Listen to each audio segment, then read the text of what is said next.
If I just woke up tomorrow and I've had 500,000 followers, like, I don't know if I'd want that. It's weird.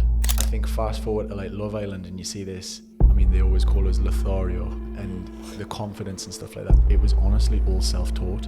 I was a little shit. I was a jack in the box. I loved going on there. I loved causing chaos. It was a bit of a laugh. Is any of your journey from a reality TV point of view, is there any of that which is actually just not what it seems? Like, is there any of that where it's a pure anticlimax? It's like, actually, do you know what? It wasn't that good anyway.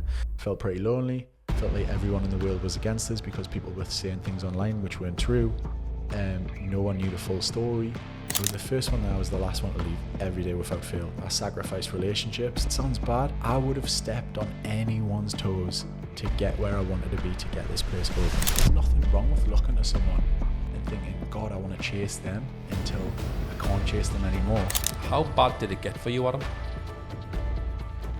So today we are joined by Adam Collard, gym owner. You might have seen him on reality TV. You've seen his face somewhere on social media. But I actually remember doing a job for you a few years ago. And that was the first time I met you. And you actually told us today how old you are now. And you're only 26? 28. 28, sorry. 28. We went through the Love Island stuff, but thank you for having us. Yeah, 28 now. I think the first time we did a shoot out there, I was 23. Yeah. So first time taking social media probably seriously, post Love Island, and kind of just pushing the gym forward. First thing I want to ask you, mate, how are you? I'm good. I'm steady. I think, yeah, I'm good. I think that a lot of things at the moment, we've got obviously a second gym that is very, very new. I think we're on month 5 right now, and I think that is consuming us a little bit more than what probably other projects have in the past, but like all for the right reasons. We've got loads of people. It's a very, very good problem to have.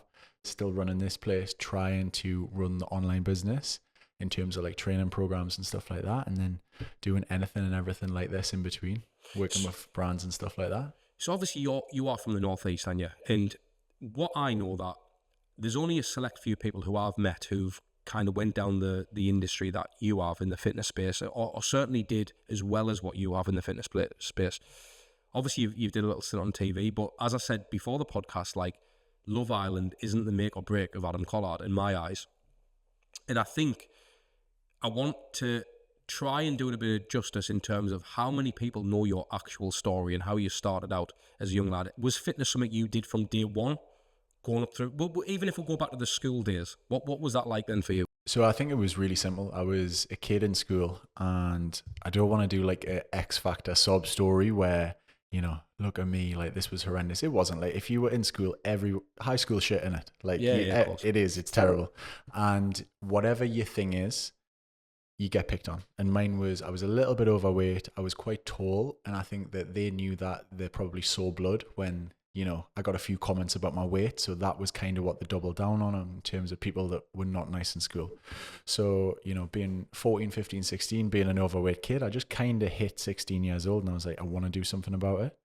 And funnily enough, one of my friends took us to the gym, random, paid for a day pass. It was like one of them things where they would let 16-year-olds in for like an hour after school, after sixth form, and just fell in love with it. I loved how like this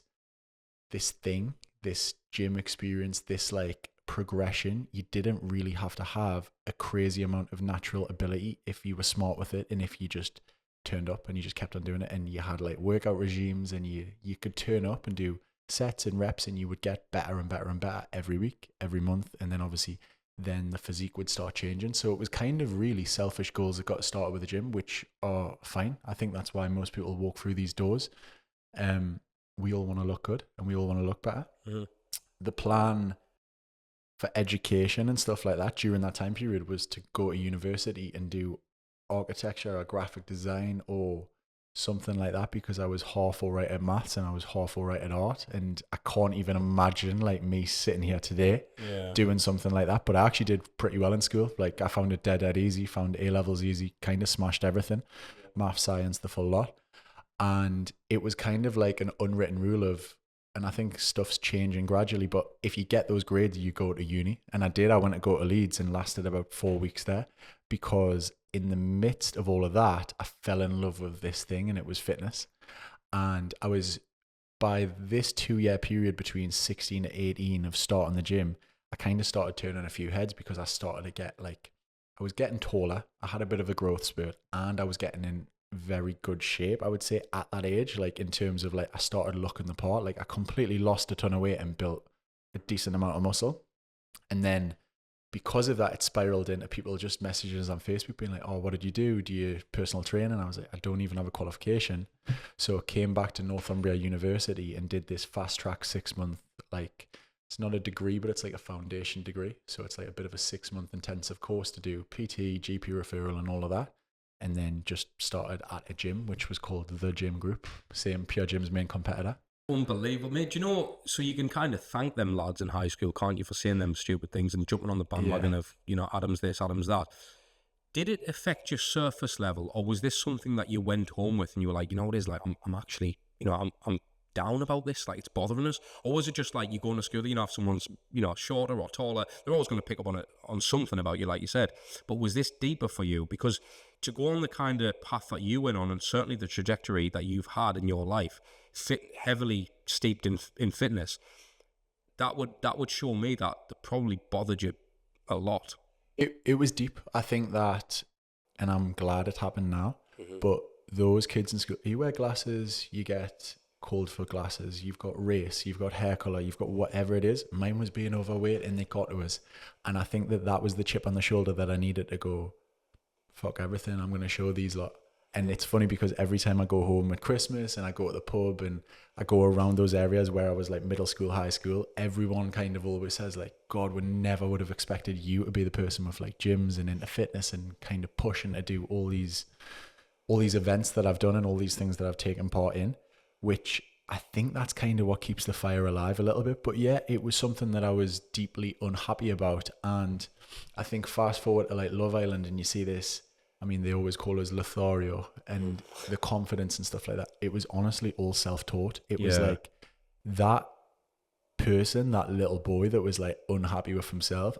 Through positive self-talk, I just taught myself to be, you are a confident person and you're going to change yourself physically, but mentally as well. It was all a show, and it still kind of is now. Like, I'm not always like that. It's mad that, look, where do you pick up that type of attitude from? Like, is your mum and dad that way? Your siblings? Like, what is your kind of network like? Like, how have you developed the mindset to be? Because, mate, that I don't care who you are, that's something that not everybody can just self-talk and way into. People are spending thousands of pounds on courses to learn how to get confident with girls or self-image and all the rest of it. Or is it an actual thing of, I'm going to the gym now, I'm actually shedding the weight that people are calling us for, and I'm kind of letting go of a past self in a way?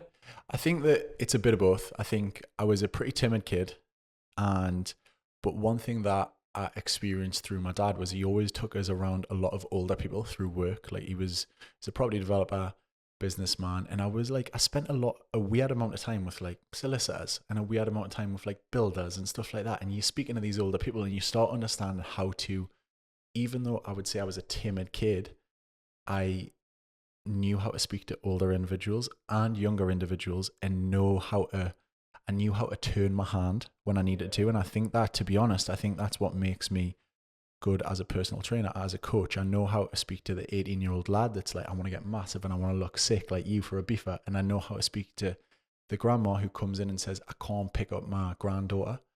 And I know how to try and tap into those. I know what makes people tick. And I think that the number one thing that I see wrong with personal trainers is they don't understand that. You can be a great personal trainer. You can be the best. You can go to the Olympics. But if you don't understand how to build a rapport with your clients, you're never going to get them results. Yeah, of course. Those are your clientele, not that. It's crazy you say that, because obviously, with what I do with the Content PT business, mate, I'm working with a lot of people like yourself, and I know for a fact, and I've said this hundreds of times, but there's plenty more videographers out there who are far better than me, but a lot of them are stuck in their bedrooms, unfortunately, and it's because they don't understand how to I wouldn't even say sales, they don't understand how to talk to people, they don't understand how to be approachable, likable, even help people out genuinely, because they haven't picked up that skill. And I think that's what's so sad. There's a lot of people sitting there not pursuing what they truly could be pursuing because of these personal skills, which you've obviously managed to self-talk your way into, which I think is unbelievable. One thing I picked up on there was, going back to your younger years, getting called for being overweight is, I would consider is probably got to be one of the most demoralizing insults really when you're young, because it's almost like, well, when you're 16, you're not like, well, I'll just get rid of this tomorrow. And it's and even when it doesn't matter what age you are, you can't just get rid of that weight in a day. So it's going to take a lot of work. If someone just calls you, I don't know, you've got a certain color hair or you wear glasses, it's like, well, this is kind of me.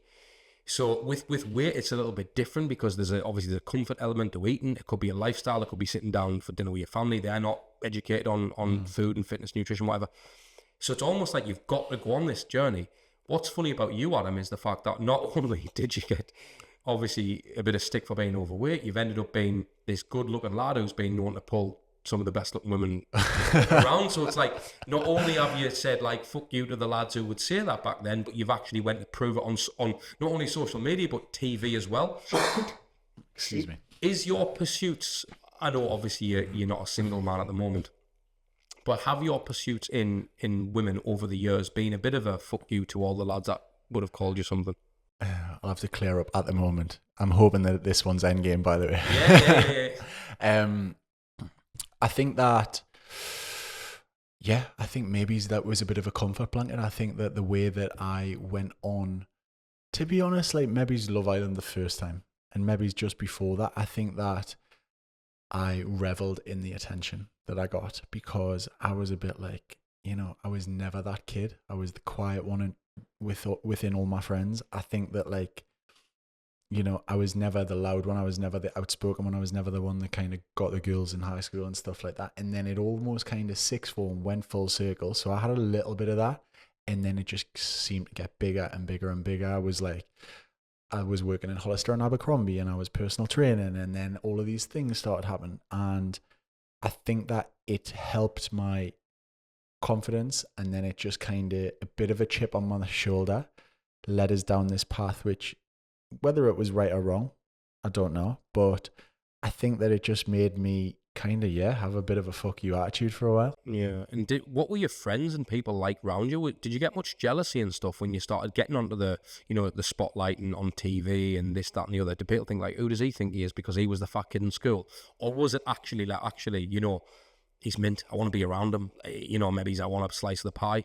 Do you know what? My friends are mint. Like, my friends from back home, and I will say this, like, and this might put it into context, a lot of people on Love Island, they're friends because of a little bit of financial gain, sell stories on them all the time. Yeah. You've seen it a million times. There's a video of a fight that goes viral, or there's a video of an old picture when they were in a beefer go viral or something like that. That's their friends doing that. It's their friends selling stuff. None of my friends ever batted an eyelid with that. I can pretty much say that all of them have my back, and I have a pretty good circle around us. I would say there's a few people that I had to cut off because they were into the wrong things, things that I didn't really want to be associated with. And I think that cutting off people is just as much important as making friends and making new connections.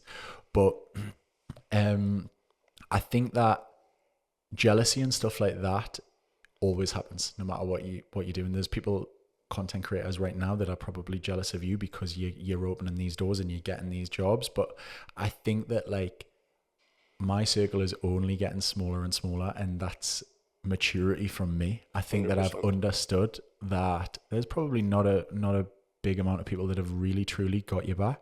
But I think that when it comes to jealousy, one of the things that I always try to think about is, especially in this game, like PT and fitness game, I don't really feel sorry for them because they're not doing what I'm doing. Yeah, exactly. I back you 100% there. Like, what's happening, guys? I hope you're enjoying the episode so far. If you are, please hit that like, hit the subscribe button, and press the notification bell so you don't miss another episode.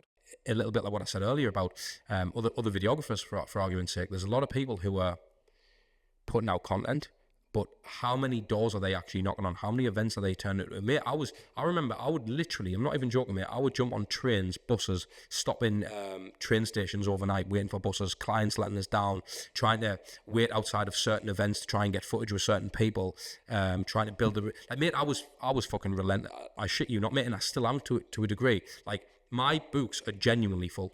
Honestly, I don't take any more clients or there's not anyone else I want to work with. However, I still do outreach. And even some of the lads who I've got working with me now are saying, lads, why are you still doing that though? We're full. We don't really want any more work. But I always know there's a fire up my ass because someone could drop off tomorrow. And what happens if 25 people drop off tomorrow? What happens if 10 people do you know what I mean? So you always have to try and raise the bar, and that's what I'm always trying to do, whether it's working with a Gymshark or working with a Misfits or working with whichever brand or business that I look up to and think I want to be part of that circle. I've got to be in and around where those people are all the fucking time. A podcast is, you know, personal growth for me, because I get to have that little mini win of my own head thinking, right, actually, do you know what I was shit at when I was younger was probably talking to people, and I tried my hardest to talk to people, and I thought, actually, I'm still not getting paid. I'm still not getting where I need to be. So by being able to do this has actually helped me improve my skills. So when I'm going into the world again and I'm trying to do the graph for the business, it's helping so much more. And I feel like with what you've said in fitness, because I work with that many PTs and coaches, I know loads of lads who are doing 20, 30 grand a month as an online coach. But I also know lads now who they've literally got the level 2 and 3. They're now becoming online coaches without doing an hour on the gym floor, and they're struggling to get clients. And I'm thinking, but why? Why are you struggling? You've got to understand the fact that you're not putting the work in. Yeah, you don't necessarily have to have been on the gym floor. I think you should have. But you're not putting the outreach in, but you're not from that world. You don't understand what it takes. Do you get what I'm saying? I feel like with you, how did you understand, other than meeting solicitors, lawyers, all these type of people when you were younger, how did you truly know how to become the entrepreneur that you are? I think that the number one thing that I try to tell some of the PTs that work for Sculpt is you've got to try stuff and just see what sticks. Like, throw shit at the wall and see what sticks. Yeah. Whether it's trying social media posts, trying vlogs, trying stories, trying different Instagram posts, whether it's trying going up on the treadmill and speaking to someone and being like, oh, you're scared of them machines? Like, do you want us to show you the 3 best leg machines that I would use if you want to grow your glutes? Like, they're lazy. And I don't mean my coaches are lazy, but people who are struggling now don't go the extra mile. I used to go around every single place where people speak a lot. So where are those places when I was a personal trainer? I used to go to every car garage because they all have staff rooms. They all have coffee breaks. I used to go to every hairdresser's because it's full of women that probably care about their appearance and probably talk. And if you can get a hairdresser and you're a good personal trainer, what you're going to do? Tell 12 people a day about them horrendous Bulgarian split squats that you got her to do. Yes, she might be free and you might bite the bullet and take a bit of a loss and you might train her for free, but one of them 12 people might hear about you and hear how amazing you are and then come for you and actually give you the financial gain that you need. Things like that I see personal trainers all the time not do enough of. They're not willing to go, like I said, go the extra mile, do the free stuff, do the shitty tasks. Like, do you really, when it's 7, 8 o'clock at night, go up in the cold gym and go to the guy on the treadmill and be like, do you want us to quickly show you around, or are you struggling with anything or something like that? Yeah. But the difference between that effort, he might remember that for months later on. If you don't know by now, I run a business called The Content PT. I create content for influencers, PTs, online coaches and fitness brands all around the world. So if you are someone who's in need for sexy content for your social media, or you really want to maintain a competitive edge in your industry, drop me a DM on Instagram. That's mad, that, isn't it? How did you know how to do that though? Like, because again, mate, like, I feel like for me, I had to believe in a vision. And I remember back in the day when I used to film musicians and stuff on street corners and go down to London filming rappers and mad shit, mate. And I remember people saying, Ads, but you're not getting paid for it. What are you doing? Just go and get a proper job. But something inside of us, mate, was like, but I want to make this work. I didn't have a fucking clue I was going to get paid. How did you know that you had to do the door knocking? I mean, I guess it's easy to look back now and say what PTs are doing wrong because of where you've came in the game.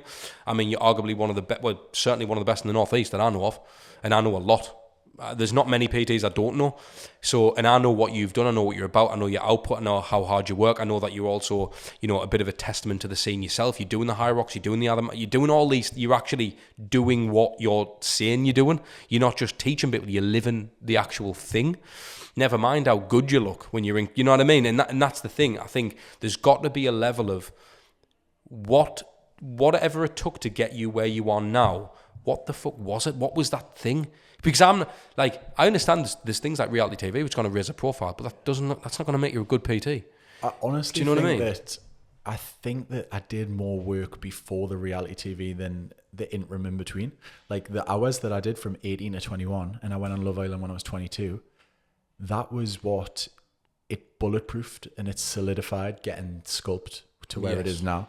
Those 3 years, I genuinely probably worked harder than even what I'm probably doing right now, because it's different now. But like in terms of physical hours, I was the first one there. I was the last one to leave every day without fail. I sacrificed relationships. Like a girl that like she was a good girl. She was a good girl, but like it sounds bad, and hopefully she won't like hate us for saying this, but like I would have stepped on anyone's toes within reason, within like outside of my circle to get where I wanted to be, to get this place open. And there was milestones in my head. I was like, right, I'm going to be the first person in that gym group to get 40 hours of PT solid a week.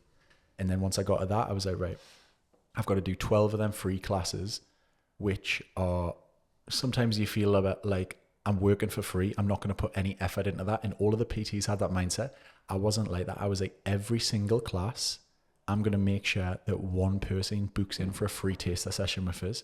So every single class, even though they were free and I felt like shit and I couldn't be bothered, and it was a hit class and it was Tabata and it was legs, bums and tums and kettlebells, which I didn't even like at the time. 18 years old, I used to think every single person with them, I'm going to convince them that they need to do a one-to-one taster session with me. I was the busiest PT by a country mile. Did it for a year and a half hard. Came to Aurora Athletic, which was a private gym, worked around the best people, Mike Thurston, Lauren Gill, all of the best trainers in Newcastle. And then once I got there, I was like, right, I'm going to overtake all of these. And then I'm going to get that. And then every little step that I made, people don't dream big enough. Because if you dream big enough and you think, like, even now I'm sat here and the gym is amazing, and we've probably got the best gym in the Northeast right now in Sculpt and Ashington, it still doesn't feel enough. And maybe it is enough. Maybe I need to like slow down and do stuff like that. But if I keep pushing it to 120%, then maybe I'll get to 100% and I will be settled at one point. You've got to kind of overstretch, haven't you, to try and get to where you need to be. That's what I mean. Like, it sounds cringy and it sounds cliche, but like if you shoot to the absolute limit of what you can imagine, and if you can like think it here and you can truly believe it, then where you get will far outweigh and surpass what any people are too small-minded. You know, it's mad, mate. I was talking to someone about this, funny enough, and even if you wanted to make £1 million, if it's 20 grand a year for 50 years and you've got a 30, 40 grand a year job or whatever it is, if you bend everything towards saving money and your whole goal is to have £1 million, like there's a good chance you can make that £1 million. And I feel like a lot of people either have lack of knowledge or they haven't got the... Because a lot of people will say, well, I can't afford to take risks. And I do understand that. But ultimately, then making £1 million isn't your goal. Do you get what I'm saying? Yeah. So for me, like, if your goal is to be the busiest gym owner or the busiest PT or whatever it may be, then it's up to you to make that happen. If you're not, there can't be an excuse because you just don't want it. You have to make the sacrifices.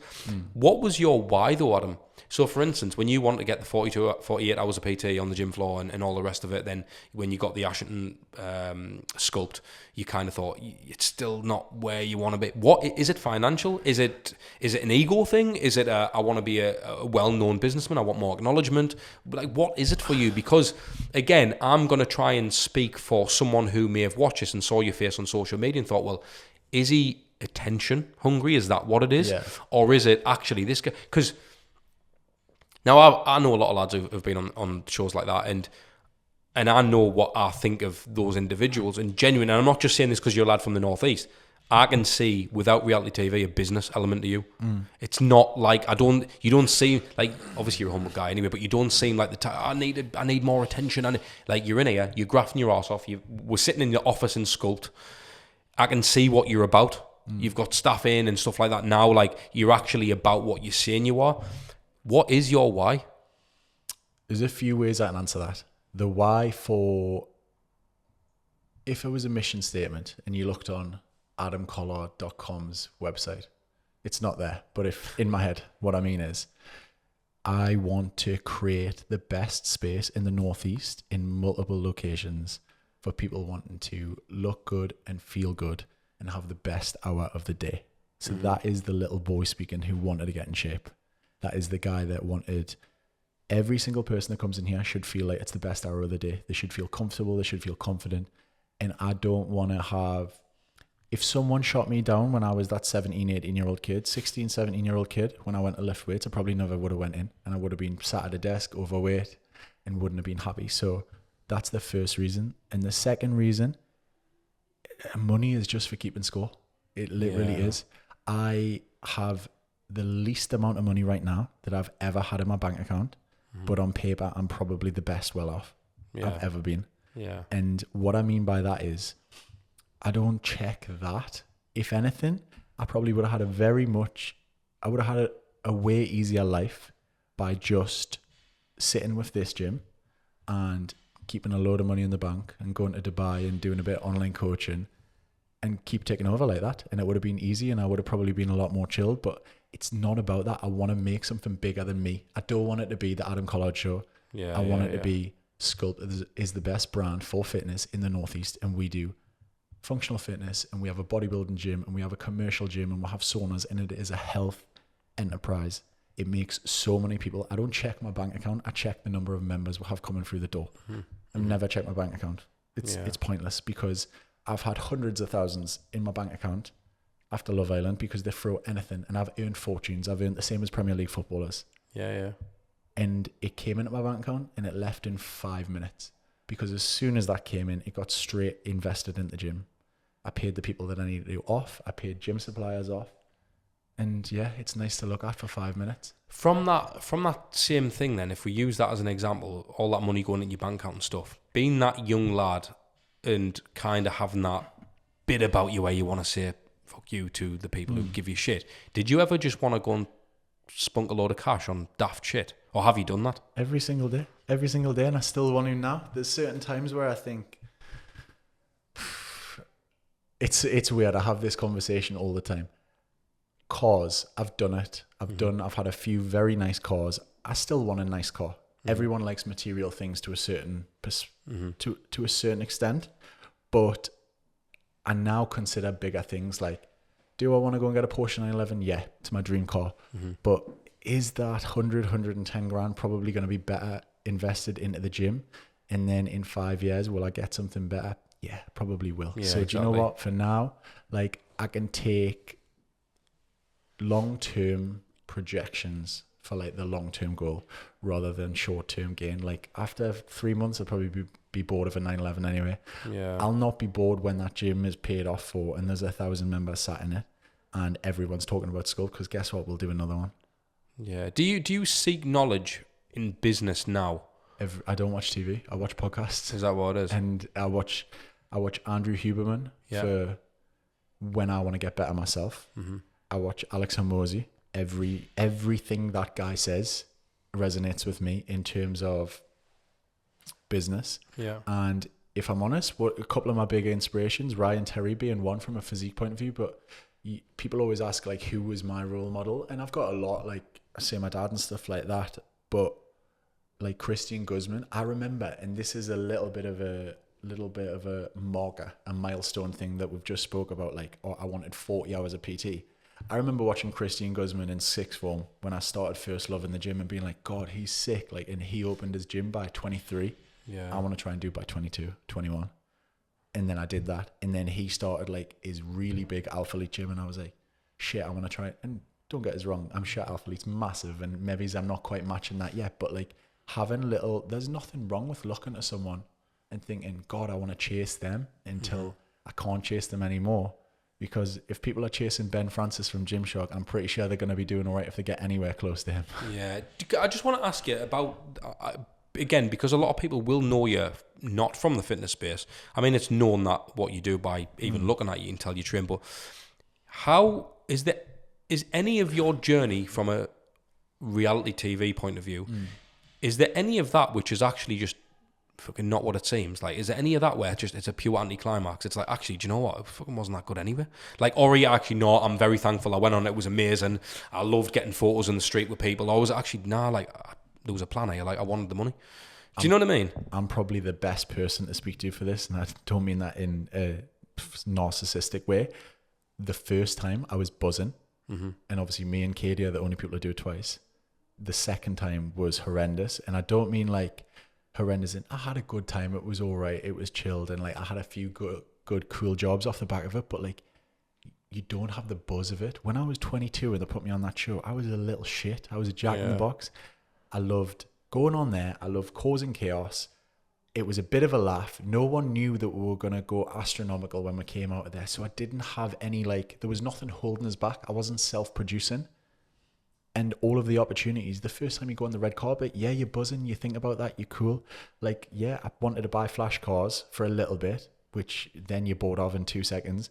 And I wanted to be seen in every restaurant rolling out with a different celebrity girlfriend or whatever every single night. Who, to be quite honest, I wasted a bunch of time because there's nothing between the ears, and I didn't even have a relationship with them. Yeah.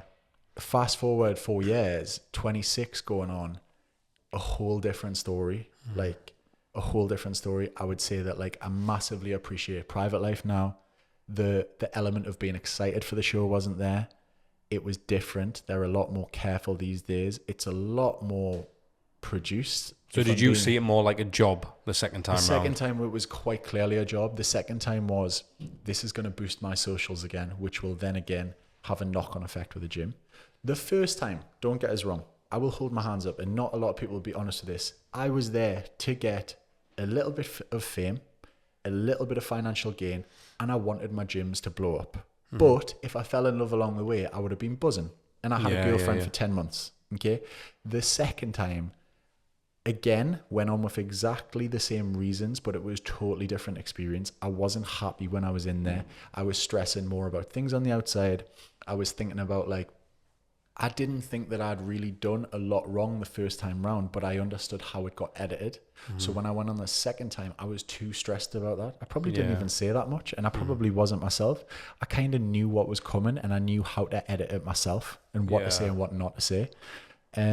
But it doesn't give you the buzz that it does at the start. What about the feeling of coming off the first time? Because the second time is the time when I saw you on. I knew about you were on the show, but I didn't watch the first time you were on. Yeah. And the second time, because I'd worked with you, and because I remember I was literally sitting with our lass watching a bit, and then some VT or some promo would come on of you, and I thought, fuck, there's Adam. Because I thought you were done with them days. And then when I saw you, I thought, fuck, that's mint. Like, I was buzzing. So I was locked in. I was like, because I've had a bit like relationship with you. I was like, I want to see how he handles himself in this scenario. But I also understand the mature, because mate, from 22 to 26 you're a different person, and I think that's ultimately what I saw, and I quite like that, and I appreciate you being honest, mate, with the things you're saying today. I really do. With when you initially came off the first time, now what does that actually feel like? Do you know what I mean? Because I know what it's like when you get 100 followers and you think, fucking hell, because with me, the more followers I get from a business point of view, they're more potential buyers or buying into my brand or me as a person, or want to hire me for my services. With you, it's almost like, well, yeah, they're following us, but why? Do you know what I mean? Like, it's almost like if I just woke up tomorrow and I've had 500,000 followers, like, fucking hell, like, I don't know if I'd want that, because it's like, for what? It's weird. Is it? Like, how is it?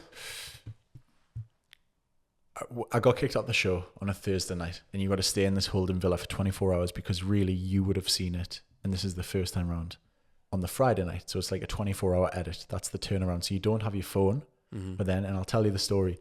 I remember a security guard left his phone unlocked on the side of a wall while he was doing the night shift of like looking, and we're in a holding villa with 4 people. There was me, 2 girls, and then Alex Miller.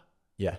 And I nicked one of the security guards' phones. And bear in mind, I was doing all right before. Like, I was a PT, I was like in shape. I had 19,000 followers, which is a decent following. You can make some money off that. You can have a gym, blah, blah, blah. Like, you can try and manipulate it. I was online coaching already.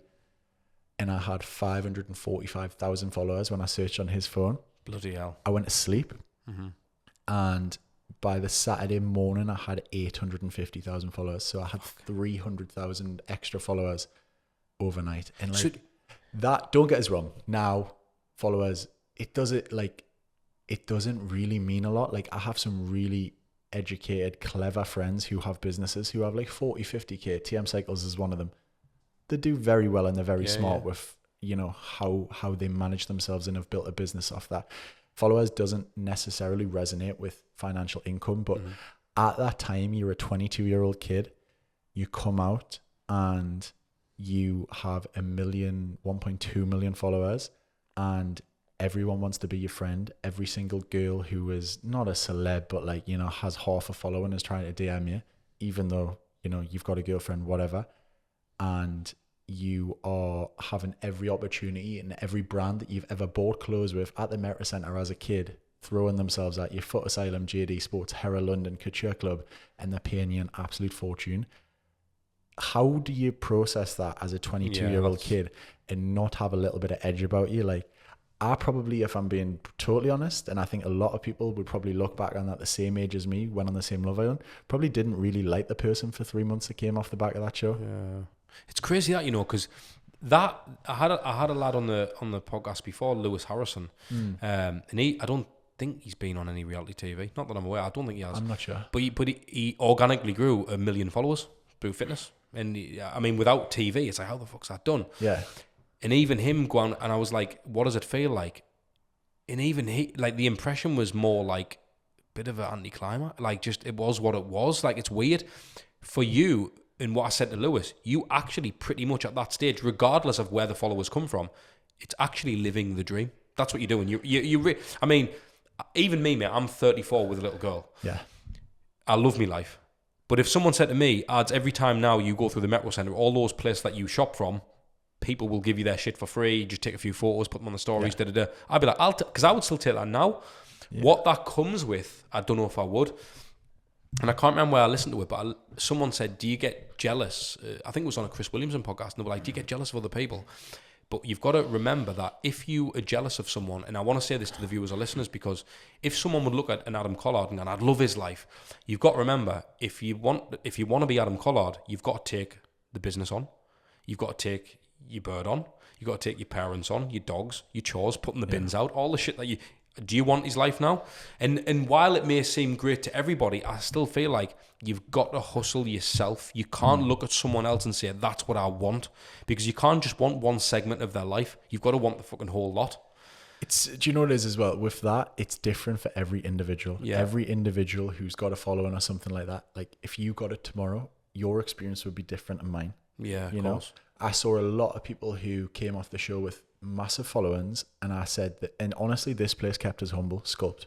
Like, it really did. Like, having a business and having a direction of it being fitness, and I stuck with that. And there was a couple of times where I nearly went off, and luckily, Dad, Mom, like, they kept us on the straight and narrow. Like, it could have went elsewhere, and I saw a lot of different people. And I think this is the scary thing about reality TV shows and stuff like that. You can easily fall into the wrong groups, fall into the wrong things, doing things that you shouldn't be on nights out, and you can fall into them categories. And if you don't have a direction and you don't have something to work at, it's very, very quick that the 12 months comes around and there's new Love Islanders and you see your followers dropping slightly, and it doesn't feel great. And I think that's when people can struggle mentally with it.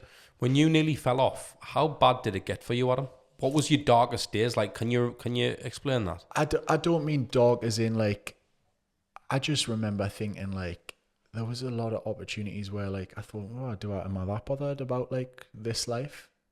I always loved fitness and I always had that passion, but, like, it would have been dead easy for me to just spunk it up the wall. And, like, all of the money, all the finances, like, would have been dead easy for me to go and buy more and more ridiculous cars and, like, designer clothes, and then not really give me and open the doors that I have now. And luckily, like I said, I have a lot of good people around us, and I've kept it that way. They pushed us and had my back and kept us in the right direction. And to be fair, the members of Sculpt, and, like, seeing the way they love this place, and, like, it's like a home. It's like a hub for people that you don't know what they've got going on at home. And if they love this place that much, then I'm still going to keep pushing it, Yeah. Have you had dark days though, Adam? Because, again, there's been, unfortunately, a lot of people who've died since Love Island, or they've been in all kinds of different mental health. There's been suicide. There's been all sorts. There's been quite a few suicides, hasn't there, around the whole Love Island thing. I'm not saying have you ever wanted to take your own life, of course, but have you ever been like, because I don't care who you are, that's a big change for anybody. Although you've put yourself in that position, and the people are always going to argue, well, he put himself on the show, then he's going to deal with it. Yeah. But still, you're not wanting all that comes with it, though. You're wanting the benefits of it, but you don't understand that actually, going to the shop is going to change. I would have split opinion on this, because I have a little bit of what you just said. I'm like, everyone now by series 10, I think, should know what they're getting themselves into, but obviously experiencing it twice, you never know what's coming. Whatever you think it is and whatever you think you expect coming off the show, times it by 10. I've had a million different situations that I could tell you which have had negative impacts on my personal life, my working life, my family life, because of things that people, like, not being able to go to the shop without people taking photos, not being able to go on nights out, loads of different things. And I would say that, yeah, I've had phases where I've struggled mentally. I am pretty thick-skinned, I would like to think. But I would say that, like, the last show that I went out with a girl, wasn't really meant to be. It never really was. It was pretty clear as day once we got out of the villa. But, you know, everyone and the dog had their opinion on that relationship as I came out of it. And I kind of had a job in Bali, ran off for 3 weeks, and then decided to do Ironmans because I thought, like, if I don't do something here that's going to keep me regimental and keep me in check, as well as working in the gyms and doing all this Ironman training, I can't really see how my mental health is going to be very good right now. And I think that, honestly, that kind of saved us a little bit, because not that I was really, really dark and in that, but felt pretty lonely. Felt like everyone in the world was against us because people were saying things online which weren't true. No one knew the full story. And yeah, it was a pretty dark place. And I thought, like, if I don't try and check myself and put myself around positive people, then I'm going to probably start suffering here. And I would say that there's been a couple of peaks and troughs. And I think that people really need to be aware what, like, gets said online. And then people, if you are thinking about going on a reality TV show, it can massively, massively change your life. Like, I can't even tell you, but I'll give you a for instance. I've had girls take photos of me where I've been on a night out with another girl and sent it to the girl in the public eye that is my girlfriend at the current time. And it's been my cousin. It's been my cousin. Isn't it? But what does that happen? Goes to her. She gets annoyed. She posts it everywhere. Blah, blah, blah. Goes viral. And then turns out that we've just got different second names. Like, how do you even comprehend that that can happen to your life? But that is my life. Like, me and Laura, like, we were going to go watch the football the other night. Like, obviously it's to do with her work, but we're just like, can you really be bothered to, like, go into town just in case, like, there's loads of people there and we get pestered and stuff like that. So we just chose to, like, chill in the house. And yeah, that's the side that not everyone considers. You know, I like being from the northeast because I think that it definitely is easier. yeah. But, like, elsewhere, yeah, like, you can't go to the Merit Centre. The Merit Centre, for people that don't know, is like our shopping mall. But yeah, like, you have to consider them things when you're going in and you're putting yourself forward for something like that. Do you have that little boy when you were younger, like when you were a little lad? Do you still have him in your mind? Like, you know, when it comes to staying in shape, is that, you know, is that mindset still there? Like, don't want to be fat, don't want to be fat, don't want to get called for fat. 100%. And is it amplified because of social, or is it actually like, no, I feel more comfortable now because I'm accepted by 1.5 or however? Do you get what I'm saying? Like, is that an actual, no, I've been proven time and time again, I'm fucking good looking, I pull good birds, like, I know that's but because to me that would show that, you know, there's truth in this. Like, I'm not that fat guy, I am capable, I am. Or do you fear it more in case it crops up again? I think that it definitely is always there. I think it's always going to be there. Anyone that's ever went through a period of struggling with their weight or struggling with their relationship with food, it will always be there, and it's about managing it. I think that's why I train a little bit more performance based than aesthetic only based now. In terms of, I do events where it doesn't trigger me as much, because it's not just about looking perfect all the time and doing stuff like that. I try to be fit, I try to be strong, I try to think about performance goals instead, and that kind of keeps a lid on me being obsessed about weight loss and being lean and stuff like that, because I think that can get a little bit toxic sometimes. Social media can't add to that. Like, even for me, there are times when I do photo shoots where they're getting me to do push-ups behind the camera. They're getting me to be tanned up. They're getting me to put baby oil on. They're getting me to deplete for 5 days before and then manipulate my water intake. And we all know this, but those are the images that people are seeing on social media and comparing themselves to. And even still, they might be in the exact same shape, exact same body fat percentage as me, but actually they haven't done that whole process of before photo shoot, and they might be still comparing myself. But even you yourself, you're not even like that 2 days later. 1 day Never later. mind someone else. Do you get what I'm saying? Exactly.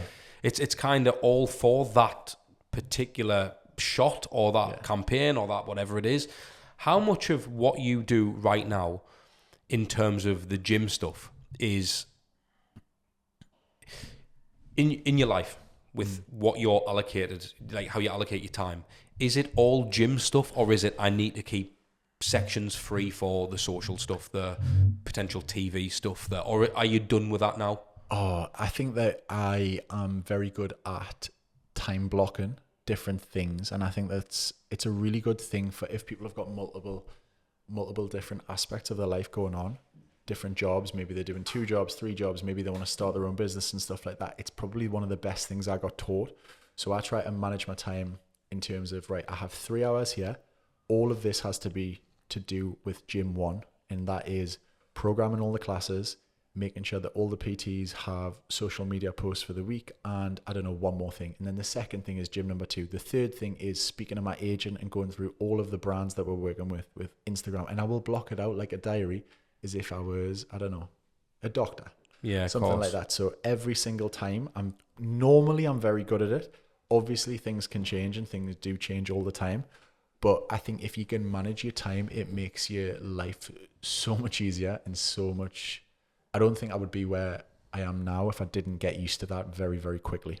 I'm with you. And what about with sponsorships and different deals and stuff like that? How does, because I get people ask, because I've had sponsorships, and I get people asking me, mate, I'm not on, so ads, I'm a PT, I want to get sponsorship, I want to get in with a certain brand. For me, what I always say to them, what's the reason you want a sponsorship, first and foremost? And secondly, with all respect, you're on 1,000 followers. You've got to be attractive to the sponsor. You can't just expect the sponsor to want to work with you, and you've got to understand that, or there's got to be something you're doing. With you, do you think sponsors are worth it? Do you think it would help someone's profile? When a brand comes through, they have to kind of resonate with where I want to go to a certain extent. Now, don't get us wrong. There are certain little outliers where I think they don't quite fit the mold, but it might still kind of. Ooh, I've cramped up. That was horrendous. Wow. I can't do that. We're keeping this in. We're keeping this in. That is because we did a 15k run today. Anyway, brands. Let's talk about brands. Yeah. So with brands, they have to kind of resonate with what I want to do in some way, shape, or form. So for example, like obviously Nocco, perfect example. Do I use Nocco? Yeah, I've spent fortunes of my own money on it before I went and got sponsored by them. Amazing. Primal Strength. Do I want to work with them? Yeah, absolutely. Represent exactly what you're wearing. Did I buy the clothes anyway? Yeah. When it's something that maybe like is a little bit outside of like, so I found one the other day which was called Athletic Greens. Yeah. Hadn't ever tried it, but I'd seen a few people that I know and I think quite highly of them as individuals, as fitness people. And I was like, maybe I'll have a look.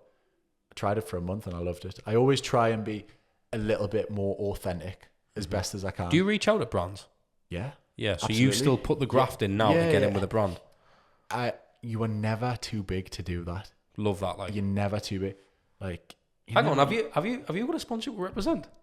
I've worked with them. I've not had a sponsor. I've not had a sponsorship. But I don't know if they actually do. I don't know if they work with people, but like, I've got a good relationship. George is sick. Like, he does high rocks, does bodybuilding stuff, does like all forms of training. So like, why would I not want to work with a brand that's owned by a guy like that? Yeah, do you know what I mean? Why would I not? That's the thing, and I think that's kind of obviously not Represent because you're not a clothing brand, but that's what I see you doing. It's a community. Yeah, that's the thing. Like, I like that, and don't get us wrong, I've not been paid for a partnership with them, but like, he sent his stuff out, or whoever has sent his stuff out because they've seen us doing cool stuff. I think I wore the tights for one of the High Roxes or one of the Ironmans. Like, sick. Why would I not? Mm-hmm.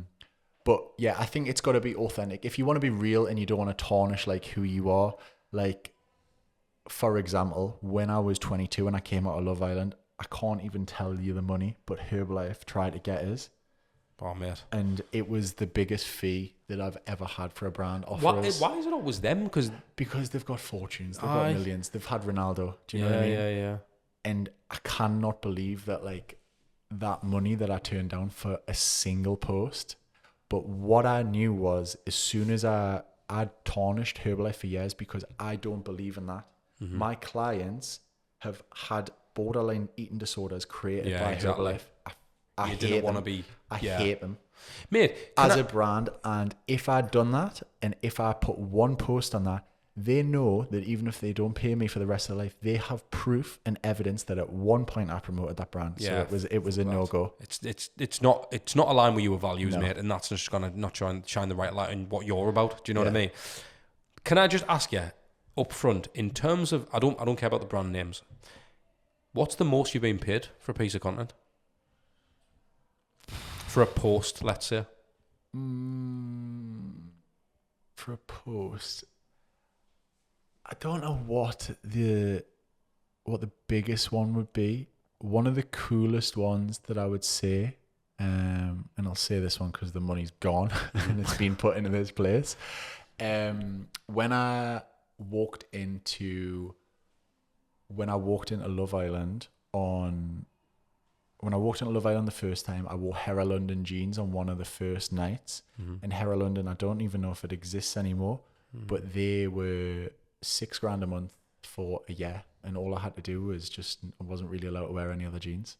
Fucking mad. And it was like, they did a lot with the Geordie Shore, locked in there as well. And I just remember thinking, like, I was wearing these anyway. I bought them before, and I think that like it's a no-brainer. That's not the most. That's not the most expensive one, and probably the biggest one financially. But I was like, so you are giving us that every month, and all I have to do is not get spotted in other different jeans for a year after Love Island. I was like, easy. So do you?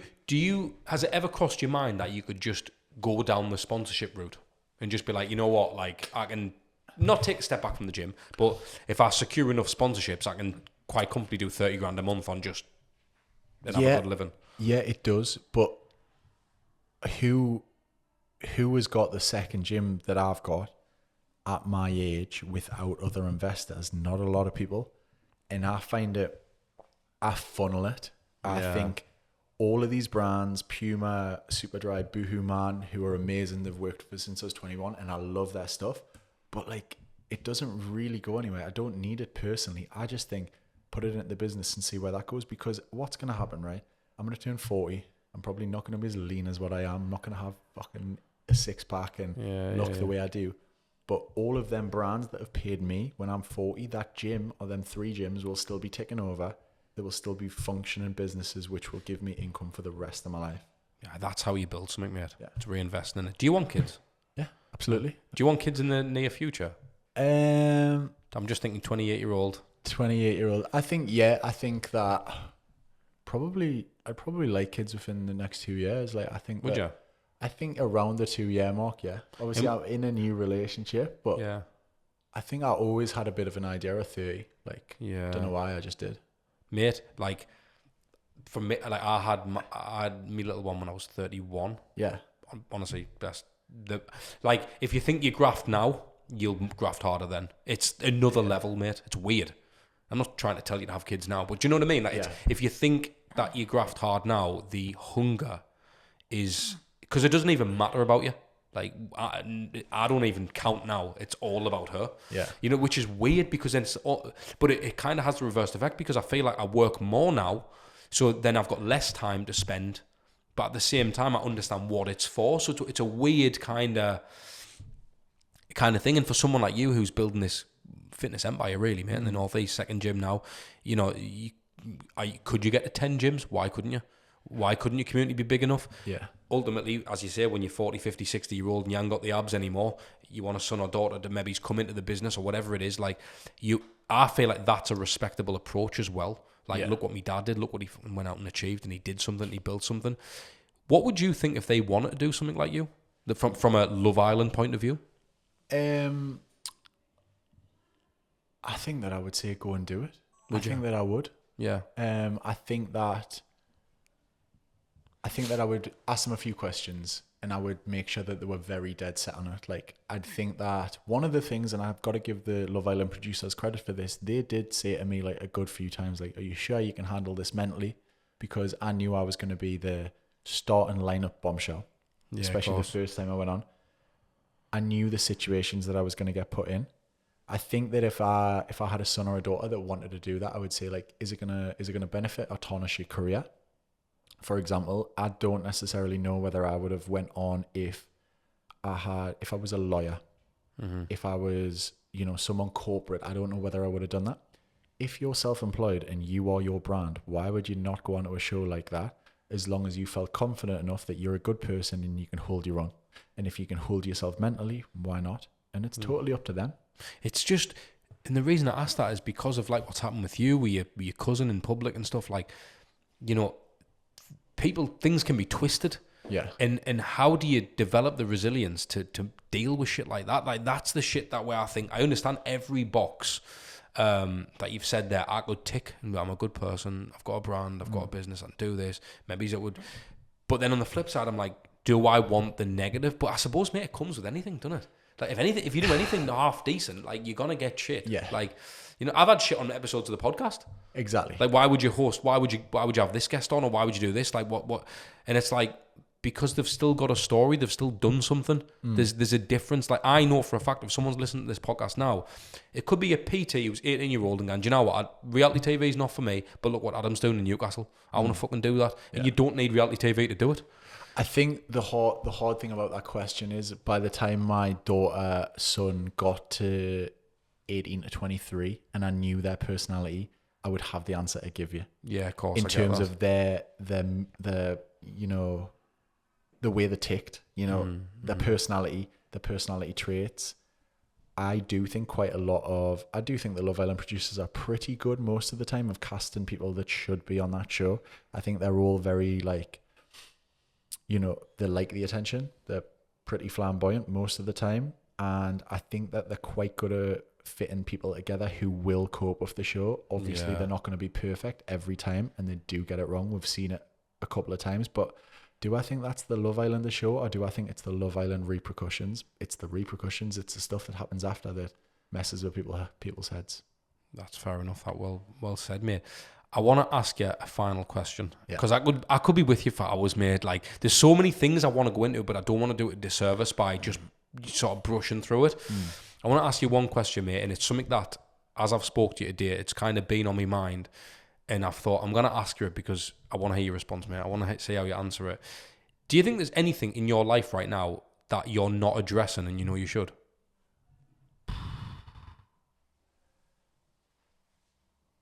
I think that the people that know me and really know me, the people who are around me, appreciate the type of person that I am. And what I mean by that is I'm pretty emotional. I care about a lot of people. I really do. I have a select few friends that I would go above and beyond and fall on my sword and do anything and everything to make sure they're okay. I'm a family person. I want to have kids. I want to have a good relationship. I love my family. My family are the absolute best. Like, they've helped us with everything. And I think because of this bad boy persona that has went for a good few years, even now, it still comes into my life a lot, and it affects the people around us quite a lot. And honestly, like, it's all an act and it's all a stereotype. It's like, the best way that I can explain it is, Love Island is like trying to prep yourself for a job interview, and you always differentiate your exact personality when you're on a job interview. But imagine you're on that place and in that place 24 hours a day for 8 weeks, and then it sticks with you for 6, 7, 8 years. It's not really who I am. The people that need to know who I am, my circle, they know. Unbelievable, mate. Yeah. Adam, thank you so much for your time, mate. Honestly, mate, Cheers. it's really appreciated. Cheers, boys. I appreciate it. Thank you. Cheers, thank you.